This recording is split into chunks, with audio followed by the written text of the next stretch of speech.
This week on Intrigued Full Effect. In the back of your head, you're constantly missing her, constantly wondering, is this just going to be another cold case that never gets solved? Will we ever get justice served for her? I'm Chandrea Thomas, and welcome to episode 57. In this podcast, I talk about curious cases, disappearances, and other stuff. And today, I'm doing an update on the Tatiana Dugger case. Now, Tatiana vanished in early January of 2021, and her body was found about 2 months later in a remote area of Siskiyou County, California. After supposedly going to a party in Oakland, California, I spoke with Tatiana's sister Daneen back when they were searching for her, and I caught up with her to find out where the investigation stands right now. This is what happened. Thank you for taking the time to talk with me today. I know it's been a couple of years almost since we've had a conversation about your sister.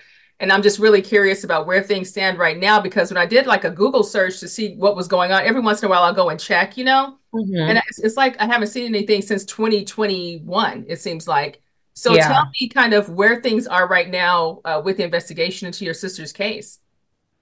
Well, that's just it. I haven't spoken, or none of my family, but haven't spoken to a detective in quite some time, like a very long time. At least the last time I spoke to him was like a year and a half ago. I've tried to get a hold of him just out of curiosity and see where like the case has gone, and it is extremely hard to get a hold of him. I have called and gotten voicemails and stuff like that. So I don't have an update as far as any recent time with her investigation at all. Well, let me ask you this. So just so people are familiar with this who may not have seen the original podcast that we did, can you give like a really quick breakdown of what happened with your sister? And I'm really curious too to know if anything has changed with what what the family knew at that time versus what you may know now. Nothing has changed as far as what we've known. We know that she came up missing in Oakland, California with a man whose name went by a street name Trap.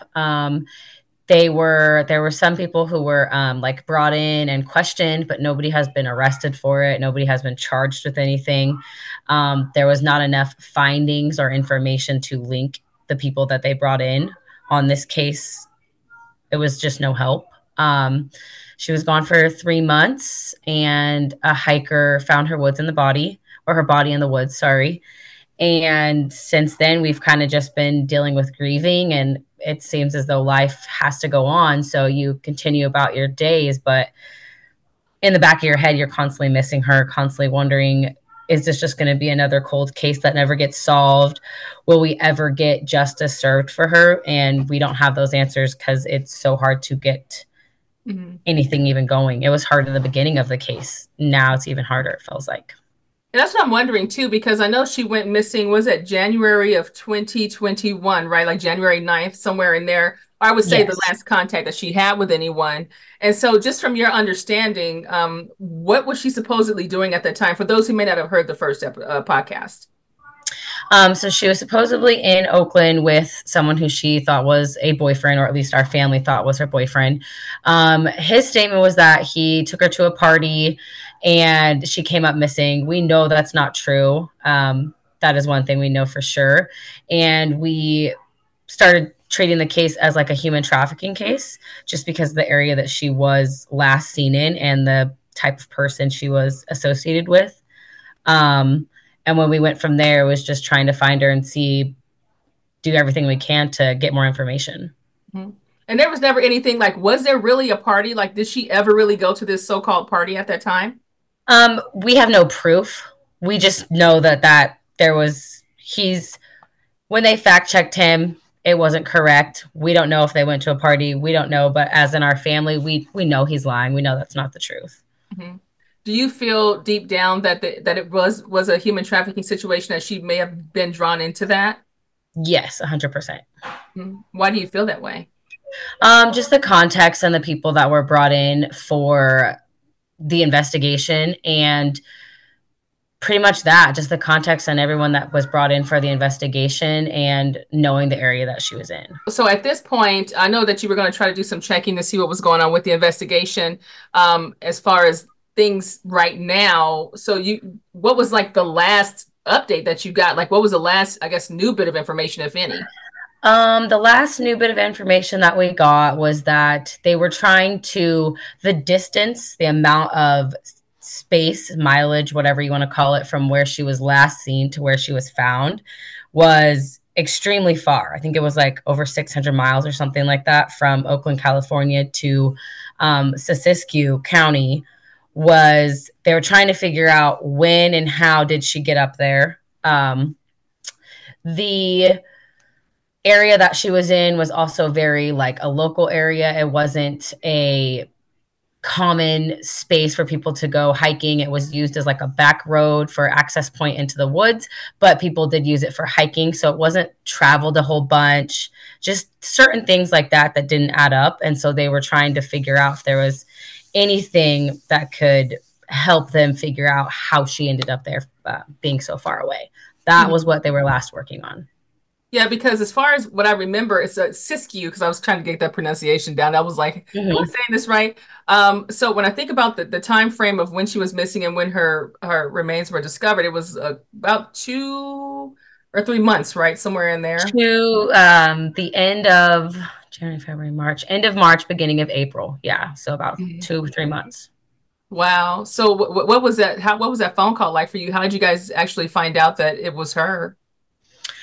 Um, well, they wanted to make sure it was her. They asked some, her direct family members for, not direct family members, her mother, my mom, for some DNA, just so they knew it was her or not. So they didn't really give us the full confirmation until they got that in, just so they weren't like, obviously, nobody wants to be that to be the answer. So they wanted to be sure it was her body. So once they figured that out, they came home to our home and told us the news. Some family members who were not there, they got a phone call from them instead because it was just so traumatic. It's like nobody wants to have to deliver that news. And it was just hard. It was nothing, you felt defeatless. Like all the work we were doing for 3 months trying to find her just went right out the window. Like, in a sense, yes, we're thankful that we actually found her body and it's not this continuous mystery of where is she? Because a lot of people don't get that when students or when people go missing.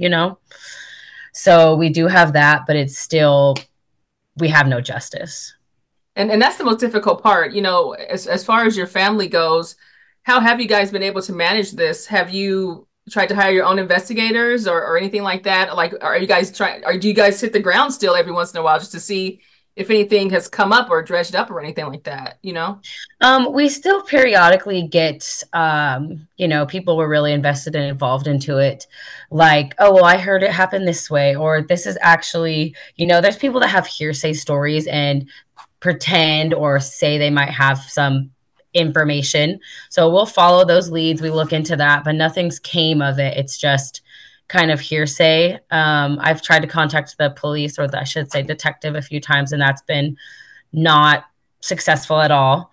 We have this Facebook page still up, but we're not very active in posting on it. I personally don't post a lot very much. It brings up a lot of anxiety and grief, I think, for all of our family members to have to like walk back down that road and see the missing person post and see the comments. And it just brings back so many memories that of like stress we had to go through. So I think we all take it in our own ways. Hmm. And I'm very curious too, because I know there's multiple jurisdictions. I almost wonder if that's something that's hurting the investigation because there's more people more involved. How many is it? Just two or is it three? It was just two during her actual investigation while it was a missing persons, and then it turned into three because you've got another county, which is part of that whole, we knew it was human trafficking. So she's from Orville, taken down to Oakland, found in Siskiyou. People who are in the human trafficking world, they know that small local police forces don't have the task, the equipment, the software to track down these people. And when you move people around that you're human trafficking, it gets sticky. Well, no, we had a lot of Oakland should be handling this. Orville should be handling this. And so it was a back and forth of trying to figure out, well, who's actually responsible for what? And they are sheriffs here in Butte County office. They did not drop the ball as much as Oakland Police Department. Oakland Police Department was bad from beginning to end. And we really had to stay on top of them because they did not want the heat. They did not want the media. They did not want the attention. And they consistently would put out verbiage that said, like, Butte County, missing from Butte County. Well, she didn't go missing in Butte County. She went missing in Oakland, you know? So it's like, why are you trying to put words out there to twist the story as if you're not being held responsible for taking on this case? So that was a lot of frustration on that part. Were you guys able to find out exactly how she died or any of that? We were not. Those are part of the open investigation case details that aren't given until hopefully one day we get justice. Get justice. Mm-hmm. Wow. So as far as your thoughts about, like, when you talk about rumors and things on the street, because I know the streets talk, right? Things you guys get random calls and things like that. So was there ever any particular, I know you mentioned some things before, but any particular tips that kind of said, oh, you know, this kind of matches with information that we know that's not public yet or anything like that? Has that ever come up? No, none of the information that we've received has been accurate enough or has held truth that we feel like, okay, that's what happened. We know for sure that it was a murder. The way that the findings around her body and the area that she was in, it was not an accident. We know she was murdered. Somebody took her life. And the person who did it and the police department who held that part of the investigation know who did it or know what happened. And until justice is found or served, then that's how it's going to be. You know, let me ask you about this too. So as far as I want to talk about your sister some, just so people know about her as a person and everything, right? So, but just to clarify, if there's anything that you would like to clarify regarding your sister, regarding the case, because once things get on the internet, people just say all kinds of random things that may or may not be true about the person. Is there anything that you want to clarify and like clean up to make sure that people have a clear understanding of what was what? Not that I can think of. I think her story getting out there and it being so important to people and just they were able to relate and see how young and beautiful she was, and that no matter what kind of lifestyle somebody is living, people make mistakes. She's young, 18 years old, out in Oakland. People make bad decisions. It doesn't mean that's who they are. It just means that, unfortunately for her, she wasn't able to come home and remedy those. You know, her life was taken before she got to make that decision. And so just to the many young women out there and men and anybody that feels that they can't change who they are or decide one day to make the right choice about how they're living, I encourage them to please try to do so. You know, as far as your sister as a person, what was she like? You know, because I'm looking at her pictures and beautiful smile. I just feel like that she had all this special energy, you know, about her. You can just see that through the pictures. Tell people who may not know very much about your sister, just about her as a person. Well, her middle name was Sunshine, and I know I've said this before, but she was everything like that. She was sunshine in human form. She was warm and loving and caring. She helped me with whatever I needed, whenever I needed it. And she is very missed by all the people who were special enough to be in her lives. Mm-hmm. And, you know, when you think back in retrospect and about everything that happened leading up to your sister's disappearance, is there anything that you feel like you would have done differently? Is there anything that you would tell people, you know, as like a warning to them or signs to them to kind of help them not go through what you guys are experiencing? Ask the hard questions. And just because you may feel like for my sister personally, she had a good head on her shoulders. She was smart. You know what I mean? She was raised to know right from wrong. It wasn't like putting herself in that kind of dangerous situation and being around the people like the guy Trapp who was part of the situation. Don't just take their word, you know, for it. Don't believe that they won't be naive. Don't believe that they're smart enough to not make a mistake, like I was saying earlier, and just being more aware of what's really going on and having your eyes open so this doesn't happen to other people. Mm-hmm.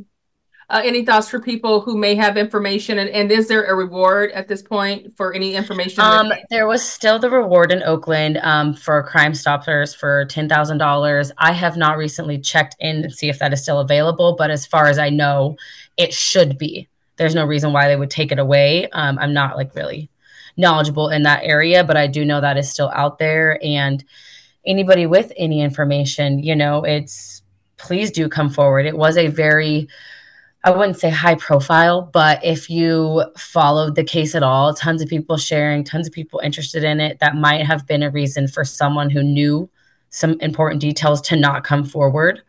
Well, maybe now that it's not as out in the media, it has been a few years, if you can find it in your heart to step forward and be honest and be truthful, because I know that there's somebody out there who knows something and has decided to stay quiet, and people are suffering for that. All right. Is there anything else that you want to add, that you want people to know about your case, about your family, what you guys are going through with everything at this point? Just grief comes in different ways. One day is good, one day is bad, and we are constantly missing her. And we want to thank everybody who was so supportive during those first 3 months that she was missing. And anybody who still shares her profile pictures or shares the Facebook page, and is still just supportive, we thank them for that. All right. Thank you so much, Daneen. And I will make sure I continue to share the story. And I'm sure my listeners will continue to share her story as well. And, you never know. It's kind of interesting when it comes to cases like this, because when the case starts to get a little bit cold, but sometimes people either start to snitch, they get locked up or something, or sometimes people just feel like it's heavy on them and they have this information and they want to get it out. Yes. So you never know where information will come from. They might send me an email for all I know. You just never know where information will come from.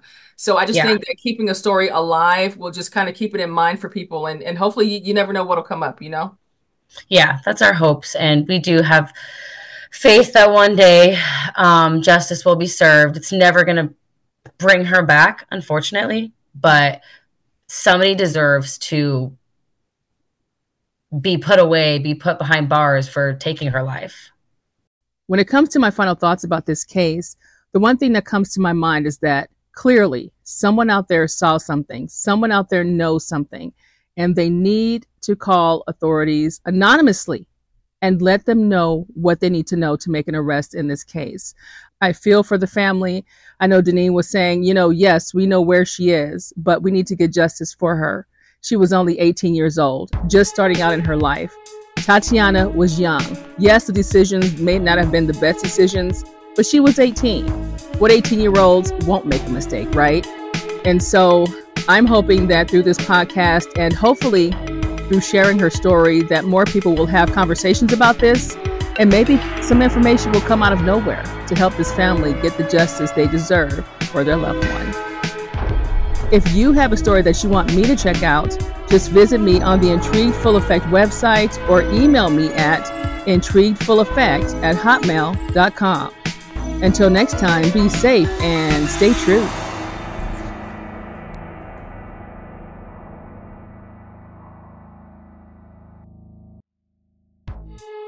The views, information, or opinions expressed during the Intrigued Full Effect, Curious Cases, Disappearances, and Other Stuff podcast are solely those of the individuals involved and do not necessarily represent those of the host. The primary purpose of this podcast is to educate and inform. The host of this podcast assumes no liability or responsibility for any activities in connection with opinions shared in the podcast. The podcast and blog associated with it shall not be used in any legal capacity or as a basis for expert testimony. Any copyright material in the podcast is approved by the owner or is part of the public domain. Music by Pond 5.